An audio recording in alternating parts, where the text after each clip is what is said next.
でやっぱこの今日の説明にある集約なんです。ここのくねりですね。このくねりが結構大事ですね。これがやっぱりあるのとないのとでかなりこう木の雰囲気が変わってくるというね。とにかくこの根元、根と幹の境目あたりからしっかり曲げるっていうのを意識してもらったら最終的にその綺麗な木になりやすいと。盆栽からしたらもったいない松盆栽生産日本一の高松の盆栽園北谷温泉4代目北谷隆一です。今回はですね今僕の目の前にあるこの黒松なんですけど、おそらく12、3年ぐらい前に僕が種まいて、こういうふうに徒長枝伸ばして幹太らしてね、でここまで結構もうちょっとで、ほぼ完成じゃないな、だいぶ筋道が見えてきてるという状態なんですけど、これに、至るまでの作業、一番最初の一番大事な作業、その苗木の時に針金でしっかりこう癖をつけるっていうね、その作業をちょっと実践してみていただいてみようかなというのが今回です。はい、本題に入る前に少しだけお時間ください。今無料のメールマガジンやっております。概要欄の方からね見つけていただいて、メールアドレスだけで届きます、定期的に。で内容は今までやってきた内容を詳しくね文字にして、復習してもらうみたいなね感じの内容になっております。よかったらね是非登録してみてください。はい、じゃあ本題に戻ります。こういうふうなね12、3年でしっかり太くてぐにゃっと曲がってね模様のついてる感じで、目も結構いいところにあって、なかなかいい黒松の商品盆栽になりそうだなっていうね。はい、で最初のこのくねりを作る部分が結構大事で、やっぱりね一番最初苗木で曲げとかないとねあんまり綺麗な木になりにくいんですね。はい、だからちょっと今日はこれ一旦置いときまして、このね苗木いろいろ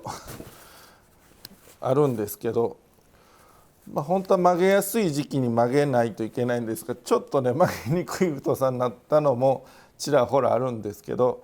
曲げにくいのは太い針金で思いっきり力任せにねいくとかで、ちょうど曲げやすいあたりで曲げれたらいいという、その曲げやすいあたりこの辺かな、ちょっとこれね、よいしょ、こういうあたりだったら見えますかね、曲げやすいかなというね、しかもこの辺にしっかり芽がちゃんとついててね、これが将来の枝ぶりに影響してくるというとこですね。でさっき言ってた曲げにくい太さ、これでもギリいけるか、これ変わらんか、ここにはそんなにめちゃくちゃ太いのはないんですけど、これぐらいでもギリギリいけますかね。ちょっと太いけど、太めの針金で頑張ったらいけるかなって、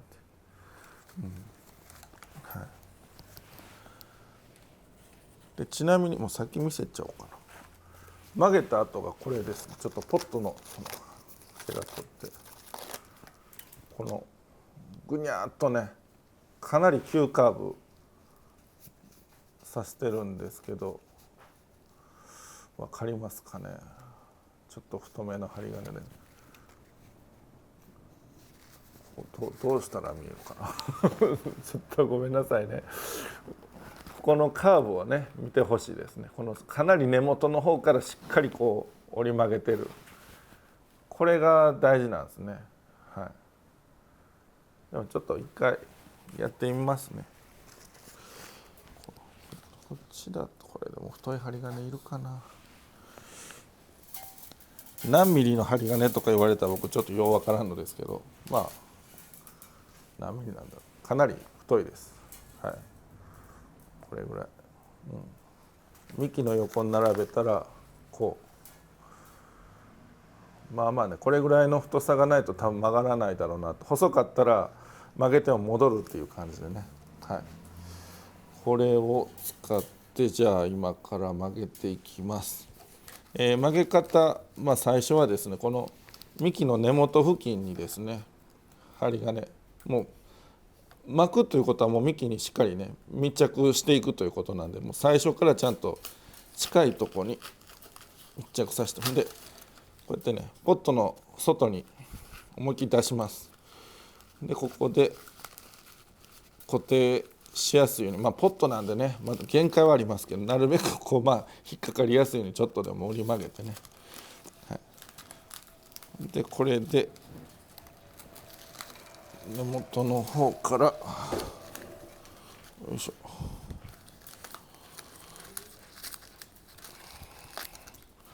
この曲げる針金の巻く角度もねちょっと難しいんですけど、あんまりコイル状になりすぎないようにで、ある程度長いとこで切ってやって、もうポットがボロボロだなこれでこれで巻く作業は終わり。ここから曲げていきます。でこの螺旋に沿って曲げていきます。逆やるとねもう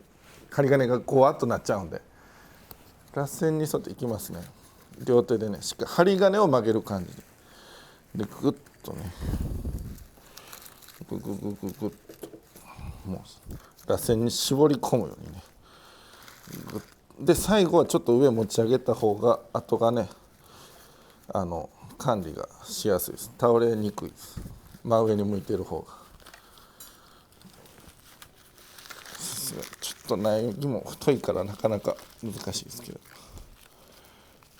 これでいけたかな。ぐぐっと曲げてね、なるべく下の方から、でこれちょっとこれだけでは分かりにくいかなと思って、ちょっとホワイトボードでもねご説明させていただこうかなと思うんですけど、今ね苗木が、これ苗木の幹ですね。上葉っぱバーッとあって、ほんで根がこう出てるんですけど、これ根ですね、もう簡易的な。でポットがこうあって、砂がね案外この辺なんですよね。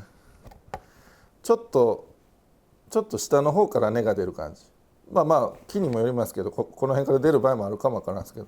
ちょっと下から出てるんですね大体。で曲げるんだとなるべくこの根のこの根と幹の境目あたりをからしっかりこう斜めにこうグッと曲げてなんかこうこんな感じちょっと合ってる。グッとね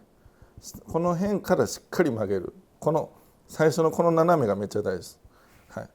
で良くない例は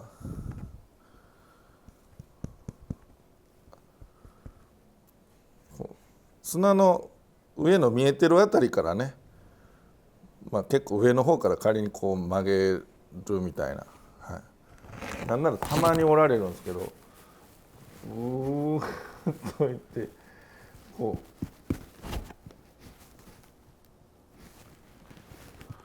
ちょっと変な絵になりましたけど、この辺はまっすぐで上だけぐるぐるっとする方もおられるんですよ。これが一番もうどうしようもなくてね、もうとにかくここ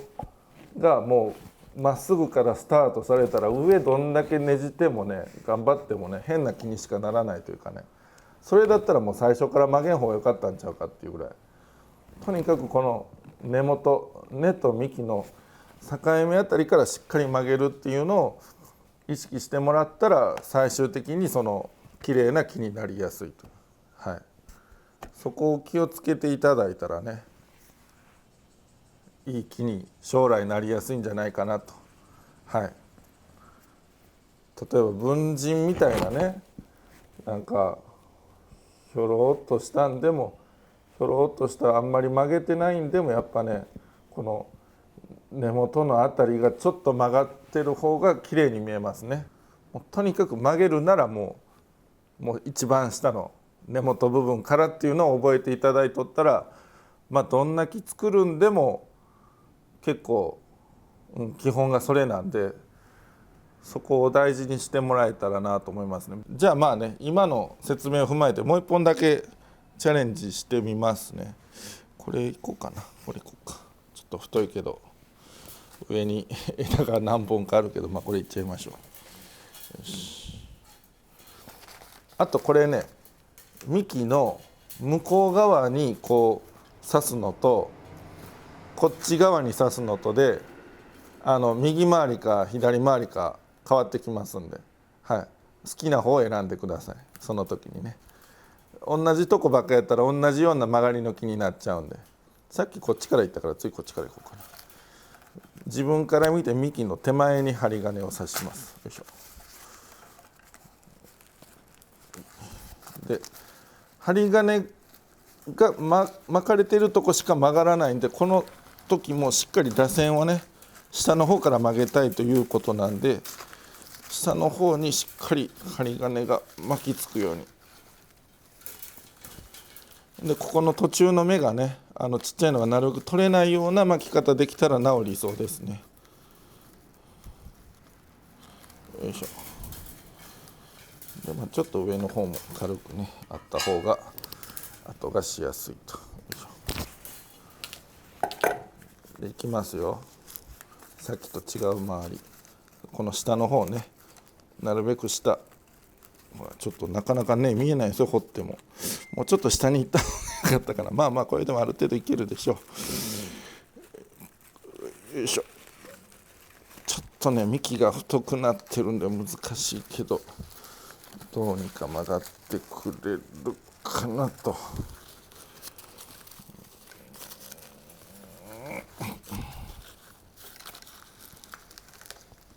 よし、そこそこ曲がったでしょう。わかります？このぐにゃっとした感じ、ここのね、このぐにゃっとした感じね、下の方から、結構急角度にやっても後でだんだんね曲がり馴染んでくるんで、この時はまあまあ急角度の方がいいですね。上空から見るとひらがなの「つ」みたいな「の」みたいなそんな感じですね。はい、こういうふうになるべく極力下から曲げたらこの作業はきれいに、うまくいきますよという、そういうご説明でしたと。はいお分かりいただけたかな。はい、じゃあ本日は以上です。盆栽からしたらもったいない北谷4004代目北谷隆一でした。チャンネル登録高評価メールマガジンもよろしくお願いします。